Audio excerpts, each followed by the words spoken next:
നമുക്ക് കിരണിന്റെ കല്യാണിന്റെ ഇന്നത്തെ നല്ലൊരു കഥ കേട്ടാലോ. അങ്ങനെ ഇന്നത്തെ കഥയില് സ്റ്റെഫിയുടെ കാല് തടവി കൊടുത്തോണ്ടിരിക്കുകയാണ് സഹ തടവുകാരി. ആ സമയത്ത് സ്റ്റെഫി അവളോട് പറഞ്ഞു, നിന്റെയൊക്കെ കാല് കുറെ ഞാൻ തടവി തന്നല്ലേ. അതൊക്കെ എനിക്കറിയാം. കാരണം ഇവിടെ കയ്യോ കൊള്ളാനാണ് കാര്യക്കാര്. ഇതൊക്കെ ജയിലിൽ പതിവാന്ന് പറഞ്ഞു. അത് കേട്ടുകഴിഞ്ഞപ്പോ സ്റ്റെഫി പറഞ്ഞു, നാളെ ഞാൻ അങ്ങോട്ടേക്ക് പോകും. 2 ആഴ്ചത്തെ പരോളിന് വേണ്ടിയിട്ട് ഇറങ്ങുവാണ്. പിന്നെ ഇങ്ങോട്ടേക്ക് തിരിച്ചു കയറില്ലെന്ന് എന്റെ ആഗ്രഹം എന്ന് പറഞ്ഞു. അത് കേട്ടപ്പോ സഹോദരവാരി പറഞ്ഞു, അതെ അതൊക്കെ നല്ല കാര്യം തന്നെയാ. പക്ഷേങ്കില് എന്താടി ഒരു പക്ഷേങ്കില് ഞാൻ പുറത്തിറങ്ങി കഴിയുമ്പത്തേനും അവിടെ അവൻ കാണും ഗംഗ. പിന്നെ ഞാനും അവനും കൂടെ മിക്കവാറും ഇവിടുന്ന് കടക്കും. ഞങ്ങളൊരു പുതിയ ജീവിതം തുടങ്ങുമെന്ന് പറഞ്ഞു. അപ്പോഴേക്കും അവര് പറഞ്ഞു, അതിന്റെ ആവശ്യമുണ്ടോ? കാരണം അവൻ എങ്ങനെയാ എന്താന്നൊക്കെ നിനക്ക് നന്നായിട്ട് അറിയാവുന്നല്ലേ. നീ എന്താടി പറഞ്ഞ നിന്റെ കാറിന് പഠിച്ചാൻ പോയിക്കും. നിനക്ക് കിട്ടിയതൊന്നും പോരെന്ന് ചോദിച്ചു. അയ്യോ ഞാൻ പറഞ്ഞെന്നേ ഉള്ളൂ. അവനെ സ്നേഹിച്ചതിന്റെ പേരിലാണല്ലോ കുടുംബക്കാര് പോലും ഇല്ലാതായത്. ഇതിന് എന്റെ ആവശ്യമുണ്ടോ? ഞാൻ പറയാനുള്ളത് പറഞ്ഞു. എടി ഞാൻ ചില തീരുമാനങ്ങളൊക്കെ എടുത്തിട്ടുണ്ട്. അങ്ങനെയോ നടക്കാൻ പോകുന്നുള്ളൂ. പിന്നെ നാളെ ഒന്ന് പുറത്തിറങ്ങട്ടെ എന്നിട്ട് വേണം. സ്റ്റെഫി ഭയങ്കരമായിട്ട് സന്തോഷിക്കുകയാണ്. അപ്പൊ സ്റ്റെഫിക്ക് പരോൾ എത്തി. അപ്പൊ നാളെ പുറത്തിറങ്ങാൻ ഗംഗാപ്രസാദിനെ കാണാന്നുള്ള സന്തോഷത്തിലായിരുന്നു അവള്. അതേ സമയത്ത് കിരൺ ഇങ്ങനെ ഓരോന്നൊക്കെ ആലോചിച്ചുകൊണ്ടിരിക്കുമ്പോഴത്തേനും രതീഷും ദിലീപും കൂടെ ഇങ്ങോട്ട് വരുന്നേ. പിന്നീട് രതീഷ് ചോദിച്ചു, അല്ല ഇത്ര ഇടപെടിയുന്ന വേലുവിന്റെ കല്യാണം നടത്തേണ്ട കാര്യം ഉണ്ടായിരുന്നോ എന്ന് ചോദിച്ചു. അത് കേട്ടപ്പം ഒരു നിമിഷം ആലോചിച്ചിട്ട് കിരൺ പറഞ്ഞു, വേണം.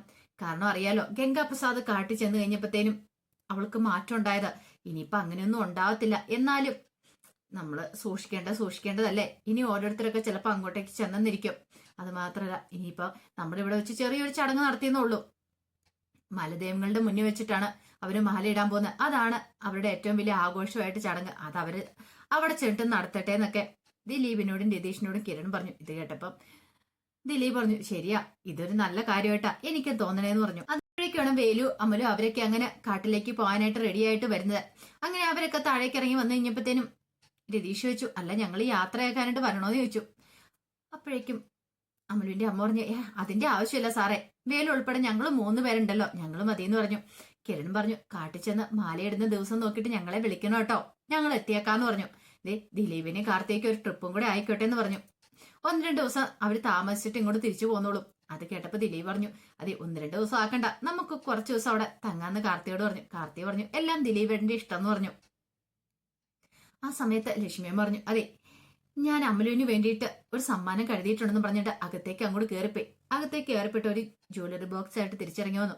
അതിനകത്തൊരു നെക്ലേസ് ആയിരുന്നു. അതെടുത്തോണ്ട് അമലുവിന്റെ കഴുത്തിലേക്ക് ഇടുവാണ്. അപ്പോഴേക്കും വള്ളി പറഞ്ഞു, ഇതിന്റെ ഒന്നും ആവശ്യമില്ലായിരുന്നു സാറമ്മയെന്ന് പറഞ്ഞു. ഇത് വേണം, ഇത് കൂടുതൽ അറിയണമെന്ന് എനിക്ക് ആഗ്രഹമുണ്ട്. സാരമില്ല, ഇനി സമയമുണ്ടല്ലോ എന്ന് പറഞ്ഞു. അപ്പോഴേക്കും കല്യാണി പറഞ്ഞു, ഇനി ഇടയ്ക്കിടയ്ക്ക് ഇങ്ങോട്ടേക്ക് വരണം കേട്ടോ, ഞങ്ങളെ കാണണമെന്ന് തോന്നുമ്പോ ഇങ്ങോട്ടേക്ക് വന്നാൽ മതി എന്ന് പറഞ്ഞു. അത് കേട്ടപ്പം വേലു പറഞ്ഞു, ഇടയ്ക്ക് നിങ്ങളും കാട്ടിലേക്ക് വാ, അവിടെ വന്ന് താമസിച്ചാൽ മതി എന്ന് പറഞ്ഞു. കിരൺ പറഞ്ഞു, എടാ എപ്പോഴേലും കാട് മടുക്കുവാണെങ്കിൽ ഇങ്ങോട്ടേക്ക് തിരികെ പോരണം. കാട് മടുക്കാനോ ഒരു കാരണവശാലും മടുക്കില്ല എന്ന് പറഞ്ഞു. അവിടെ വന്ന് നിങ്ങളും താമസിച്ചിട്ടുണ്ടെങ്കിൽ നിങ്ങൾക്കും പിന്നെ അവിടുന്ന് പോരാനേ തോന്നില്ല. ഇവിടത്തെ പോലെ ഒന്നുമല്ല. പിന്നെ അവിടത്തെയുള്ള ആൾക്കാർ ഇങ്ങനെ ചതിക്കുകയോ വഞ്ചിക്കത്തൊന്നുമില്ല. എല്ലാരും നല്ല സ്നേഹത്തിൽ കഴിയുന്നവരാന്ന് പറഞ്ഞു. എന്നാ ശരി ഇറങ്ങിയാലോ എന്ന് പറഞ്ഞു. അങ്ങനെ അവര് പുറത്തേക്ക് ഇറങ്ങുന്ന സമയത്ത് വേലു പറഞ്ഞു, ഇത്ര ദിവസം പോയതറിഞ്ഞില്ല, പെട്ടെന്നാ പോയതെന്ന് പറഞ്ഞു. അമല് പറഞ്ഞു, അതെ സത്യം പറഞ്ഞാൽ ഇവിടുന്ന് പോകാൻ പോലും തോന്നില്ല എന്ന് പറഞ്ഞു. കാദംബരി പറഞ്ഞു, എന്നാ പിന്നെ ഒരു കാര്യം ചെയ്യാം, ഇവിടെ നിൽക്കുക, കുറച്ച് ദിവസം കഴിഞ്ഞിട്ട് പോയാൽ മതി. വള്ളി പറഞ്ഞു, അത് ശരിയാകത്തില്ല. മോളുടെ അച്ഛൻ മരിച്ചതിന് ശേഷം മോൾ അതിന് അധിക ദിവസം അവിടെ നിന്നത് പോലും ഇല്ലോ, ഇങ്ങോട്ടേക്ക് പോകുന്നില്ലേ. അങ്ങനെയാണെങ്കിൽ നിങ്ങൾ ഇടയ്ക്കൊക്കെ വരണമെന്ന് പറഞ്ഞു. കിരൺ പറഞ്ഞു, ഒരു കാര്യം ചെയ്യാം, ഞാൻ ഇവരെ പുഴക്കരയെ കൊണ്ട് എത്തിച്ചിട്ട് വരാമെന്നും പറഞ്ഞുകൊണ്ട് കിരണും കൂടെ അവരോടൊപ്പം അങ്ങോട്ടേക്ക് പോകുവാണ്. ഇതേ സമയത്ത് സ്റ്റെഫിയും സഹതടവുകാരിയും കൂടെ സംസാരിച്ചിരിക്കുകയാണ്. അപ്പോഴേക്കും കൂടെ ഉണ്ടായിരുന്ന അവര് പറഞ്ഞു, അതെ പോയതുപോലെ ഒന്നും അല്ല കൊച്ചി തിരികെ പോന്നെ. അതെന്താടി? അല്ല കുറച്ചുകൂടെ നന്നായിട്ടാണെന്ന് പറഞ്ഞു. അങ്ങനെ തന്നെ വേണം. ഗംഗാപ്രസാദിന് എന്നെ കണ്ടു കഴിയുമ്പോഴത്തേനും തോന്നണം അവൾ അവിടെ പോയിട്ട് നല്ല രീതിയിൽ തന്നെ തിരിച്ചിറങ്ങി വന്നേന്ന്. എങ്ങനെയുണ്ട് എന്നെ കണ്ടാലും ഇപ്പോൾ ലുക്കായില്ലേന്ന് ചോദിച്ചു. ഇത് കേട്ടുകഴിഞ്ഞപ്പം കൂടത്തിലുള്ളവർക്ക് ഇഷ്ടപ്പെട്ടില്ല. പക്ഷെ എന്നാലും നല്ലതാന്നല്ലേ പറയാനായിട്ട് പറ്റുള്ളൂ, അല്ല അതൊന്നും പറയാൻ പറ്റില്ലല്ലോ.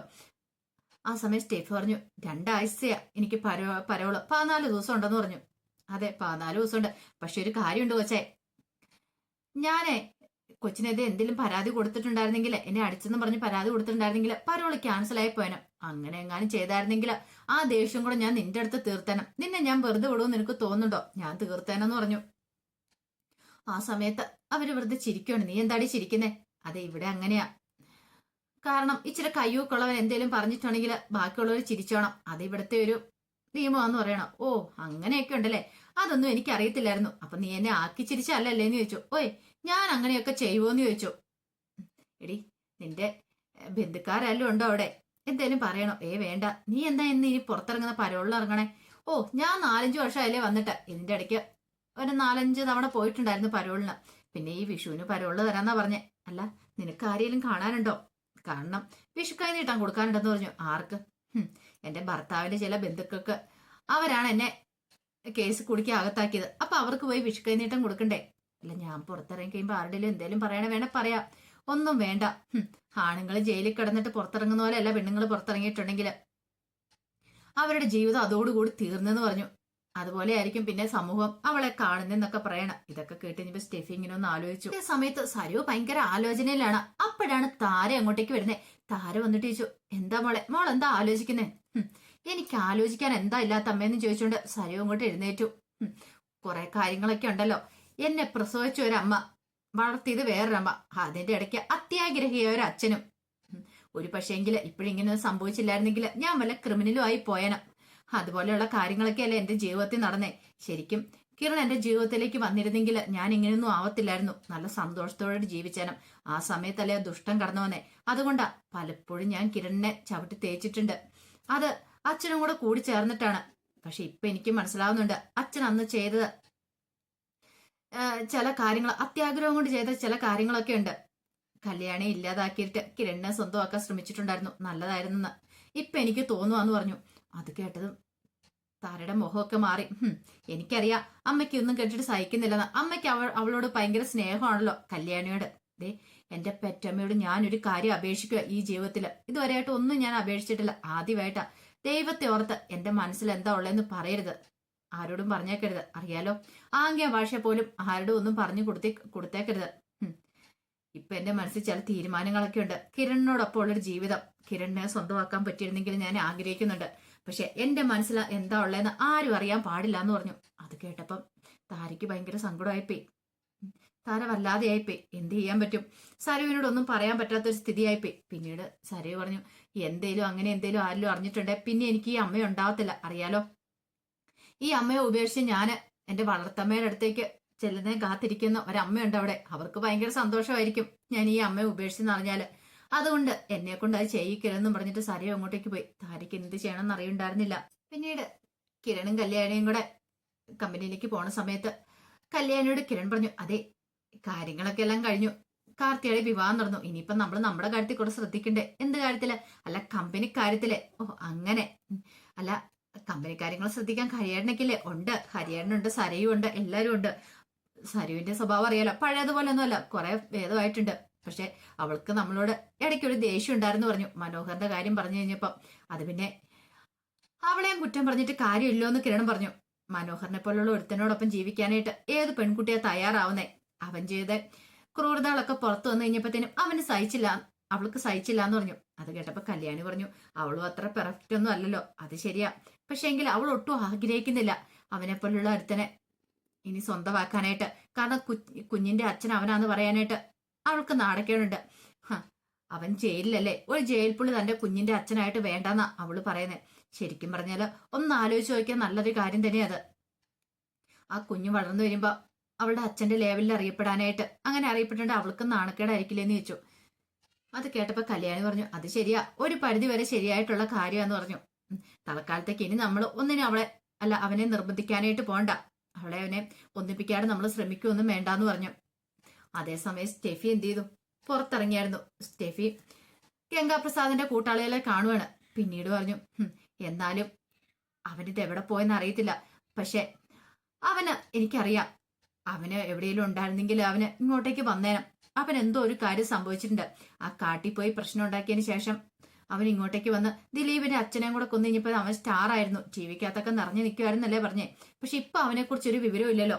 അത് കേട്ടതും ഗംഗാപ്രസാദിന്റെ ഒരു കൂട്ടാളി പറഞ്ഞു, എനിക്ക് തോന്നുന്നു അവൻ എന്തേലും സംഭവിച്ചിട്ടുണ്ടെന്നാ. അന്ന് കാർത്തിയുടെ കല്യാണത്തിൻ്റെ പോയതാ.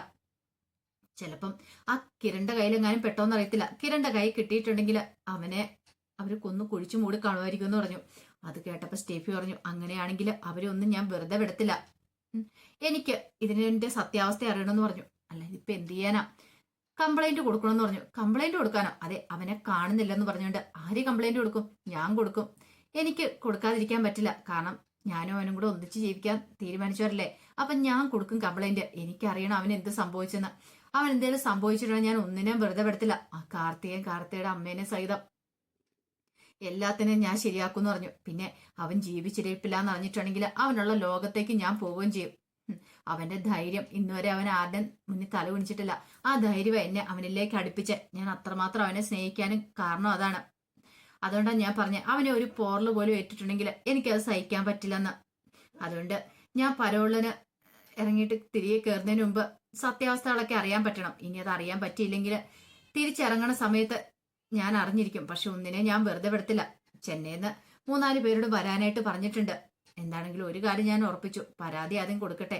അല്ല, പോലീസുകാരൊക്കെ പരാതി കൊടുത്തിട്ടും കാര്യമുണ്ടെന്ന് തോന്നില്ല. അവരാണെങ്കിലോ അവനെ കണ്ടു കഴിഞ്ഞിട്ടുണ്ടെങ്കിൽ ഷൂട്ട് ചെയ്യാൻ തയ്യാറായിട്ടായിരിക്കുന്നേ എന്നും പറഞ്ഞുകൊണ്ട് അവനെ കണ്ടില്ലെന്നും പറഞ്ഞ് എനിക്ക് പരാതി കൊടുക്കാൻ പറ്റില്ല എന്ന് പറഞ്ഞു. അങ്ങനെ സ്റ്റെഫി രണ്ടും തീരുമാനിക്കുകയാണ്. അപ്പൊ അതിന്റെ വിശേഷങ്ങളൊക്കെ നമ്മളിന്ന് കാണുന്നത്. ഇതിന്റെ ബാക്കി വിശേഷങ്ങളുമായിട്ട് വൈകുന്നേരത്തെ പ്രമോയി വരാട്ടോ. ഒരിക്കൽ കൂടി എല്ലാവർക്കും ശുഭദിനം നേർന്നുകൊണ്ട് നിർത്തുന്നു.